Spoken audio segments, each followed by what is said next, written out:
A car abandoned on a desolate winter road, a young woman who vanished without a trace, and a search that spanned decades. The mysteries that haunt us most aren't necessarily the ones with the highest body counts or the most gruesome details. Sometimes it's the ones that offer no closure, no answers, just questions that multiply with each passing year. Former Detective James Reynolds of the New Hampshire State Police says, "In my 30 years of law enforcement, I've never seen anything like it. It's as if she simply evaporated." And that's precisely what makes this case so disturbing. The complete absence of resolution, the vacuum of certainty that's persisted for nearly 2 decades. February 9th, 2004. 21-year-old nursing student Maura Murray packs her car, withdraws $280 from an ATM, emails her professors about a death in the family, a lie, and drives into the mountains of New Hampshire. She carries with her black box wine, sleeping pills, and birth control. Her car is found crashed into a snowbank on a winding rural road, hazard lights still blinking. But Maura? Gone. No footprints in the snow, no trace evidence, no sightings, nothing. This isn't just about a missing person. It's about the psychology of escape, the failure of systems designed to protect us, and the terrifying question: was Maura running from something or toward something? And even more unsettling, did she choose to vanish, or did someone make that choice for her? To understand the mystery, we must first understand Maura Murray, not as a statistic or a headline, but as a human being with complexities, contradictions, and dreams. According to Sarah Wilson, Maura's former roommate, she was brilliant, top of our nursing class, former West Point cadet. But there was something beneath the surface, something troubling her. Those who knew Maura describe a high achiever with a perfectionist streak. She excelled academically at UMass Amherst, where she was studying nursing. By all outward appearances, Maura was the model student. Her cousin Michael adds, "Maura loved running. Track was her escape. When things got overwhelming, she'd just run." This detail would later take on a haunting metaphorical significance. Those who study behavioral patterns point out that Maura's literal running, her athleticism, mirrored her psychological tendency to flee from problems rather than confront them. What many don't realize is that Maura's path wasn't always toward nursing. She had initially attended the prestigious West Point Military Academy, following in her father's military footsteps, but transferred out after a year and a half. Dr. Aaron Phillips, expert in high-pressure educational environments, notes, "The transition from the structured military environment of West Point to the relative freedom of civilian college life can create profound identity conflicts. Who am I if I'm no longer becoming what I thought I was becoming?" Dr. Elizabeth Chen, forensic psychologist at Boston University, explains, "What's fascinating about Maura's case is the meticulous planning, the email alibi, the cash withdrawal, the alcohol purchases. This suggests someone who wanted to disappear, at least temporarily." According to Chen, the preparation indicates Maura was not acting on impulse, but had been contemplating some form of escape for days, possibly weeks. The timeline before Maura's disappearance reveals a young woman under mounting pressure, relationship troubles with her long-distance boyfriend, academic stress from her nursing program, and a series of incidents that, when viewed collectively, paint a picture of someone approaching a breaking point. But what most people don't know is that the week before she vanished, Maura's life began unraveling at an alarming rate. The dominoes were falling one after another, creating what psychologists call a cascade effect of stressors that can overwhelm even the most resilient individuals. Detective Robert Stenson of the Cold Case Unit states, 3 days before she disappeared, Maura crashed her father's car at 3:30 a.m. after a party. 2 days before, she was crying uncontrollably at her security job, unable to explain to her supervisor what was wrong. And the search history on her computer? Directions to Vermont rentals and information about fatal accidents. This pattern of behavior caught the attention of investigators immediately. What would drive a successful college student to research accommodations in Vermont while simultaneously looking up information about fatal car accidents? The juxtaposition is jarring, planning a getaway while simultaneously contemplating mortality. Criminal profiler Rebecca Monroe points out, what's particularly interesting is that Maura searched for information on how to survive in cold conditions. This suggests she was planning for the February New Hampshire winter, not just fleeing on impulse. There's calculation here, preparation. Monroe believes these searches reveal a mind torn between escape and self-destruction, a psychological state that makes the subsequent events all the more complex.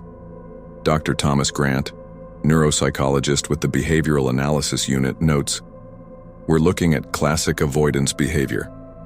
When faced with mounting pressure, some individuals create elaborate escape scenarios rather than confronting their problems.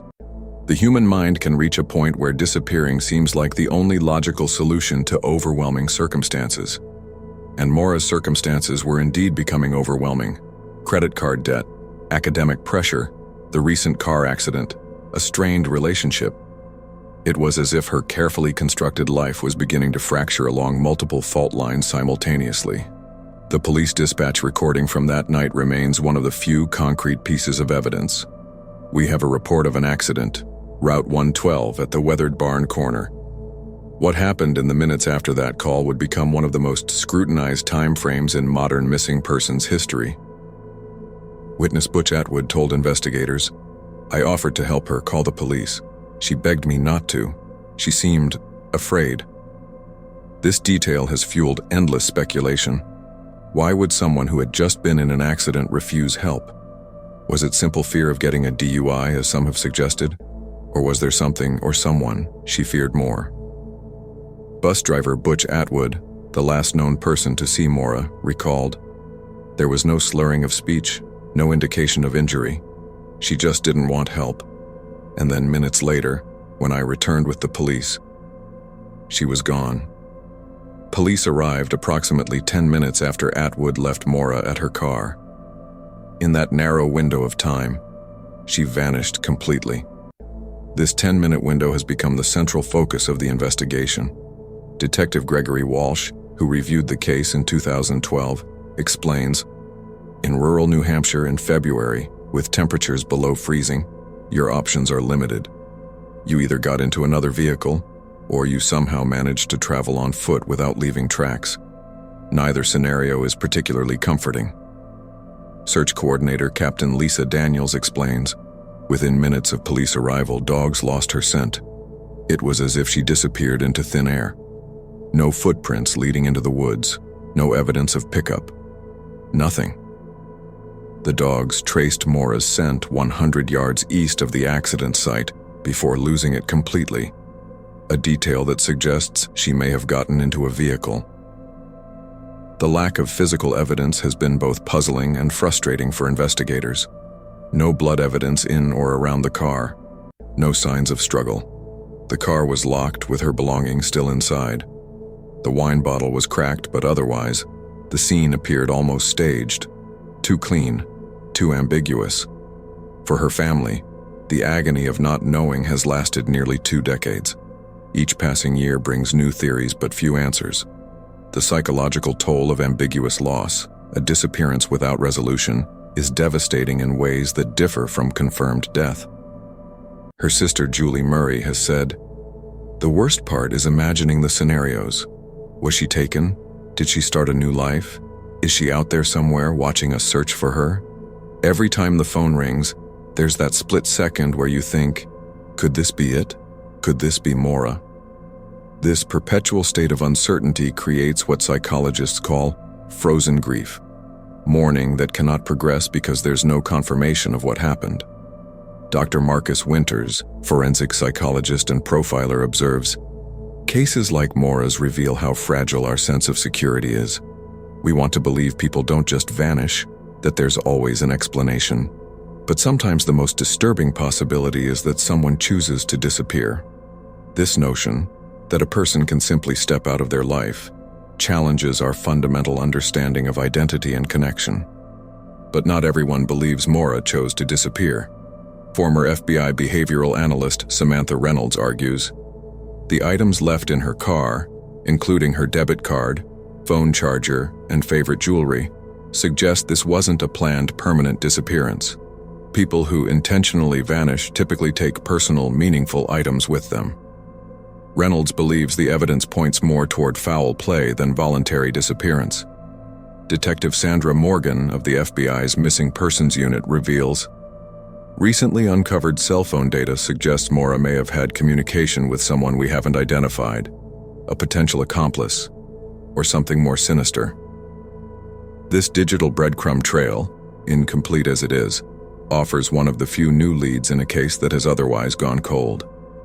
What makes the cell phone evidence particularly intriguing is its timing. The communications occurred in the 48 hours before Maura's disappearance. During the same period, she was researching Vermont accommodations and looking up information about accidents. Was she coordinating with someone? Planning to meet someone? The digital evidence raises more questions than it answers. But after nearly 20 years, new technology is uncovering evidence that changes everything we thought we knew. Advances in DNA recovery from degraded samples have allowed investigators to re-examine items from Maura's car. Trace evidence specialist Dr. Eliza Thornton explains, we can now detect DNA profiles from items that would have yielded nothing 20 years ago. This opens new investigative avenues in cold cases like Maura's. Cold case investigator Peter Jameson startled the investigation team when he announced, we've identified a pattern of similar disappearances in the region. Young women, isolated locations, abandoned vehicles. Maura might not have been the first or the last. This pattern recognition approach has identified at least 3 cases with striking similarities to Maura's disappearance, all within a 200-mile radius of where she vanished. What if Maura's case isn't about a young woman running away at all? What if she was running from something or someone that we've overlooked for decades? Criminologist Dr. Victor Reyes suggests, the geographic profiling of these similar cases points to a potential predator who knew the area well, possibly someone local who understood the isolated nature of these roads and the limited police presence. If Reyes is correct, then Maura's disappearance takes on an even more disturbing dimension. Her vulnerability that night, alone, possibly intoxicated in an unfamiliar area, would have made her an ideal target. The question then becomes not why she disappeared, but who made her disappear. The investigation has been hampered by jurisdictional issues from the beginning. Initial confusion about whether Maura's case was a criminal matter or simply an adult who chose to leave created crucial delays. Detective William Preston, who joined the case in 2007, admits, the first 48 hours are critical in any missing persons case. With Maura, those hours were spent debating whether she was even missing at all. By the time a full-scale search was launched, the trail was already cold. Dr. Vanessa Harper, criminal psychologist specializing in disappearances, suggests, the most chilling aspect is that if Maura planned her own disappearance, she executed it flawlessly. And if she didn't, if someone else is responsible, they've managed to hide any evidence for 20 years.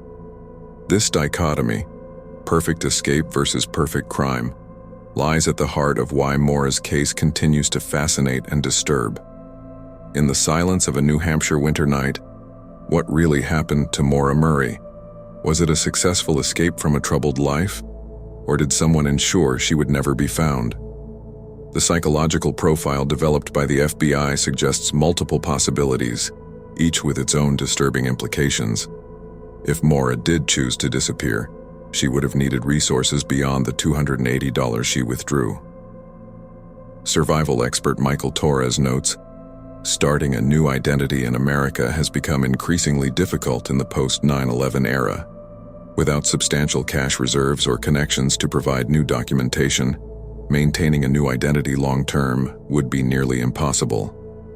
This practical reality has led many investigators to doubt the voluntary disappearance theory. The alternative, that Maura encountered someone who harmed her, presents its own psychological puzzle.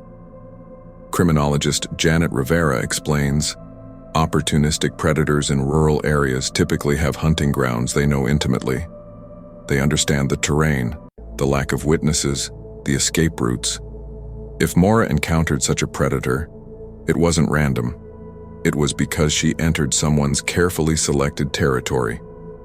Some mysteries aren't meant to be solved, but others cry out for justice, even decades later. Former prosecutor Michelle Keller, who has worked on dozens of cold cases, states, "Time doesn't diminish our obligation to find answers. If anything, it increases the urgency. Someone knows what happened to Maura Murray, and for her family's sake, we need that someone to finally come forward." The psychological burden of carrying such knowledge, whether as a perpetrator, an accomplice, or even just a witness who saw something significant but didn't realize it at the time, grows heavier with each passing year. As one investigator put it, "Secrets this big don't stay buried forever. They eat away at those who keep them." As we revisit this case with fresh eyes and new technology, we're left with the sobering realization that the answer may have been there all along, hidden in plain sight, obscured by assumptions, or overlooked due to tunnel vision. Private investigator Laura Simmons, who has worked the case pro bono for the Murray family since 2015, believes, "Sometimes solving a case like this isn't about finding new evidence. It's about looking at the original evidence through a different lens. That different lens now includes advanced behavioral analysis, geographic profiling, and a deeper understanding of the psychology of both victimology and predatory behavior." These tools, unavailable or underdeveloped in 2004, may finally provide the breakthrough that has eluded investigators for so long. For now, the question remains, what really happened to Maura Murray that cold February night? Did she flee from her problems only to encounter an even worse fate? Did she successfully disappear into a new identity? Or was she the victim of a predator who knew exactly how to exploit the vulnerability of a young woman alone on a deserted road? The answer lies somewhere in the mountainous wilderness of New Hampshire, or perhaps in the conscience of someone who has kept this secret far too long. Either way, as this case approaches its 20th anniversary, the search for truth continues. Because some mysteries demand resolution, no matter how long it takes.